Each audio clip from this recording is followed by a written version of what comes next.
Boa tarde, pessoal. Continuando a aula anterior, né? Agora a segunda parte da aula, correção de qualidade de água em sistemas de cultivo aquícola, tá? Nós tratamos da primeira parte da aula sobre a técnica de calagem, sobre como fazer o uso da calagem com segurança, com eficiência do produto, quais produtos e quais funções de cada composto de carbonato de cálcio, tá? Quais são os benefícios da calagem. E agora nessa segunda parte a gente vai tratar sobre o controle de populações, né, de fitoplâncton, né, na água, benefícios e quais as formas de controle, tá? Uma das formas de fazer o controle do fitoplâncton, né, e das oscilações de oxigênio dissolvido. Sabemos que a produção primária, a produção de fitoplâncton e zooplâncton, né, ela é de fundamental importância dentro da piscicultura, dentro do sistema de cultivo, né. Então, o manejo dessa população deve ser feito um equilíbrio da população que tem ao longo da coluna d'água, a população fitoplanctônica. Então, as algas, elas dão mais benefícios, né? Elas são benéficas aos peixes. Impedir que se torne denso, sempre impedir, porque ela tem um benefício, mas tem um limite. Tem um limite da sua população. Chega um momento que a quantidade, o adensamento dessa população fitoplanctônica é tão alta que ela causa prejuízo, mais prejuízo do que benefícios para os peixes. Impedir, né, que se torne densa, né, e evitar a senescência dessas espécies, certo? Então, o aspecto visual e sensorial da água é importante, uma visualização. Quando você começa a observar a água muito esverdeada, então você já tem um indício ali de uma alta população de algas, né? Então, elas produzem bastante oxigênio durante o dia, mas à noite essa produção de oxigênio ela cai, né? E há o processo inverso, o consumo de oxigênio e a liberação de CO2. Tá? Então, um dos parâmetros importantíssimos para ser mensurados é a transparência dessa água, a concentração de oxigênio dissolvido ao longo da coluna d'água e as oscilações do pH. Então, o estabelecimento de populações de algas mais adequados para o sistema de cultivo. Então, recomendadas são as diatomáceas e as clorofíceas. As cianofíceas também. Então, elas são utilizadas. Outros exemplos são as pirrofitas, a euglenofitas. Também são alguns exemplos que podem ser utilizados em sistemas aquícolas que são menos prejudiciais para o cultivo de peixes. As clorofíceas, elas têm populações mais estáveis, elas se distribuem melhor ao longo da coluna d'água. Já as cianofíceas, elas têm uma rápida proliferação, né, causando morte súbita. E produzem substâncias tóxicas, né. Como que se é feito esse controle, né? Controle fitoplanctônico através da renovação de água. Então, uma das maneiras é a remoção direta delas através da renovação da água. Então, parte dessa população, principalmente as espécies que se concentram mais na superfície da água, elas são drenadas, diminuindo um pouco da concentração delas ao longo da coluna d'água. Então, é mais rápido fazer esse controle, que é o descarte direto. Lançamento de material orgânico e suspensão nos corpos d'água receptores. Ter bastante cuidado. A diluição dos nutrientes disponíveis. A água de abastecimento. Menos nutrientes. É uma forma de você controlar também. Porque se você tem uma carga de água de abastecimento com bastante concentração de matéria orgânica, você tem maior produção de fitoplâncton.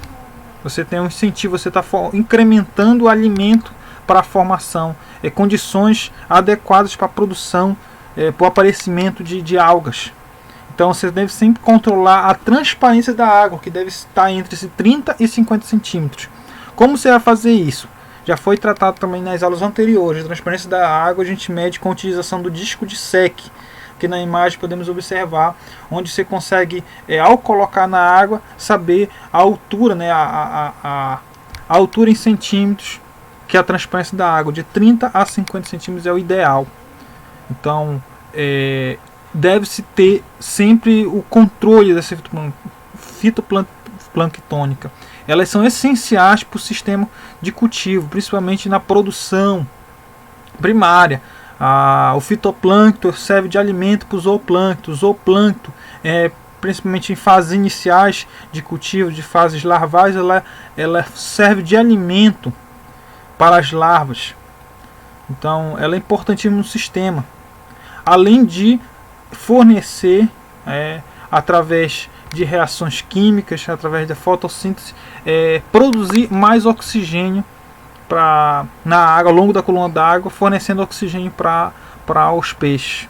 Aproveitamento da energia química, energia solar, para a produção de oxigênio.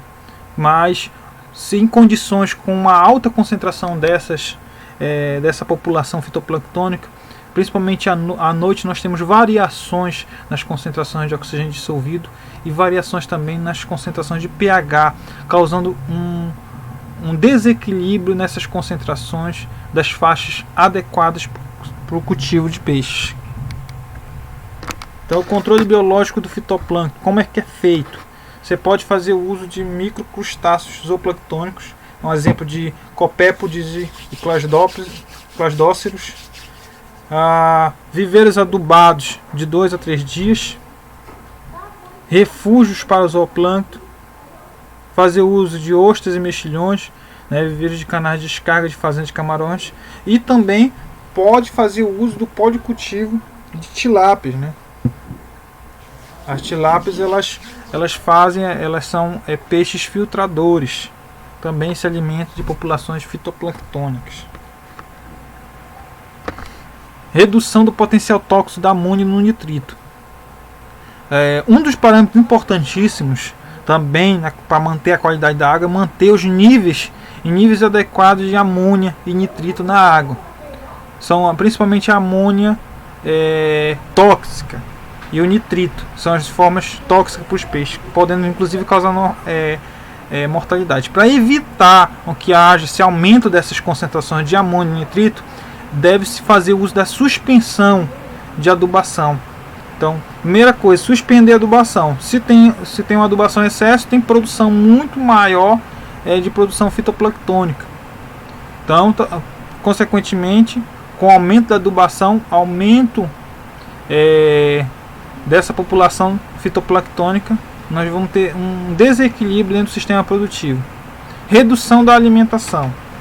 Sim, reduzir a alimentação. Fazer o uso de rações balanceadas. Lembra que a gente falou na aula passada? Se você tem uma ração que é desbalanceada, com baixa digestibilidade, menor aproveitamento pelo peixe, pelo trato gastrointestinal, maior quantidade de ração desperdiçada, sobras de ração, aumento da concentração de amônia na água por conta dessa ração. Aumento da renovação de água ajuda também. Aumentar essa renovação da água para evitar acúmulo de concentrações de amônia e nitrito na água. E outra maneira de você fazer o uso da redução da densidade de estocagem desses peixes, né? Reduzindo a biomassa dentro do seu tanque. A amônia. A amônia, elas têm alguns níveis que pode causar irritação, é tóxica para os peixes e podendo inclusive causar doenças e mortalidade de alguns peixes. Em concentrações acima de 0,02 mg por litro pode causar irritação das brancas, atraso no crescimento e até mesmo aparecimento de doenças.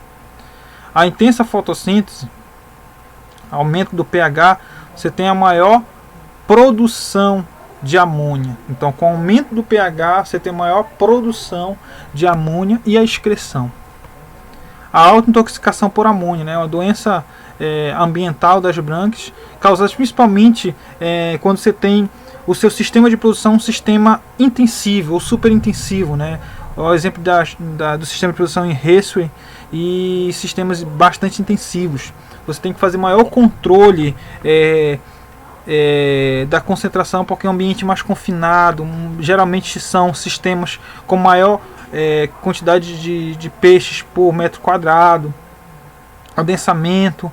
Então são ambientes mais susceptíveis à intoxicação por amônia.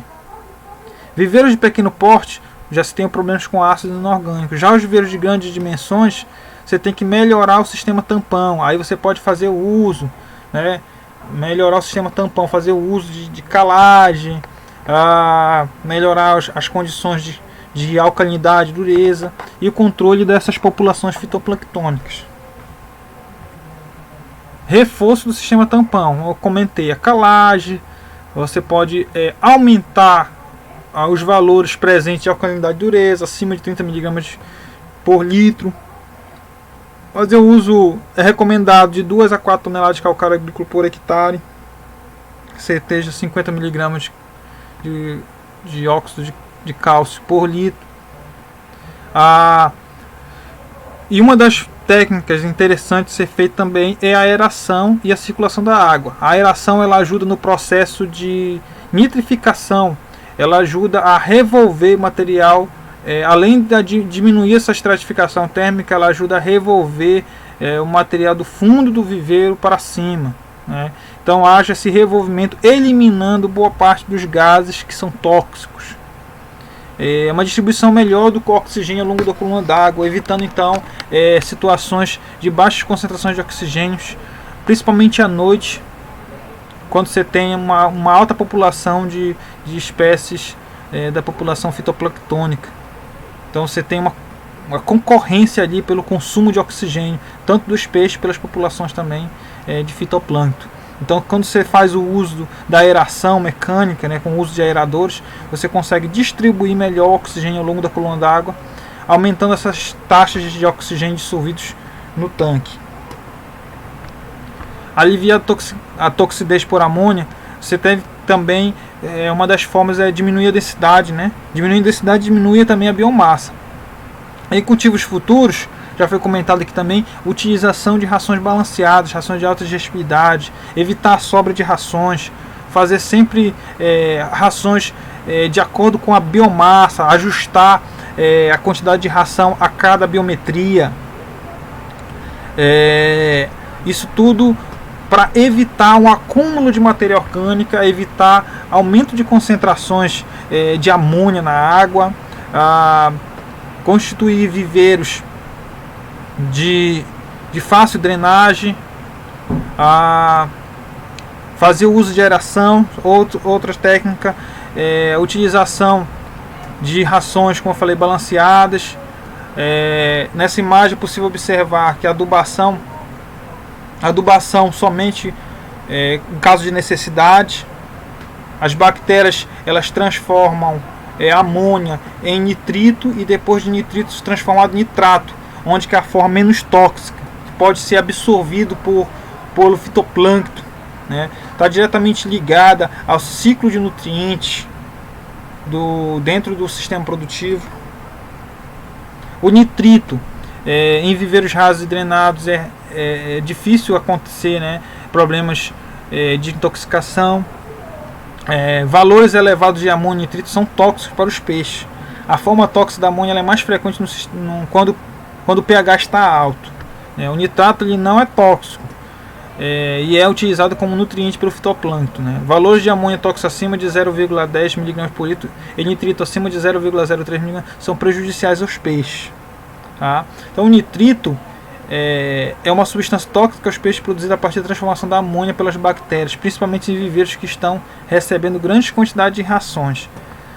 E não só ração, você faz uma adubação também do tanque, você tem essa alta quantidade, você está recebendo uma água de abastecimento com bastante matéria orgânica, também pode estar incrementando dentro do seu tanque, nesse sistema produtivo, aumentando a proliferação, né, de bactérias, aumenta a proliferação de espécies fitoplanctônicas. Então tem que se fazer bastante, atentar bastante para isso. A quantidade de ração, quantidade ideal, quantidade certa para os peixes, de acordo com a densidade.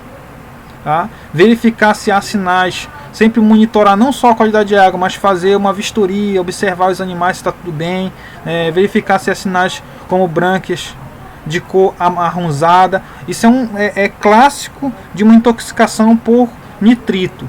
Então você pega um peixe e ele está com as brânquias de uma cor amarronzada, um sangue, uma coloração diferente, os peixes boquejando na superfície, ou concentrados na entrada da água, que está faltando oxigênio e possivelmente esses animais estão intoxicados com nitrito.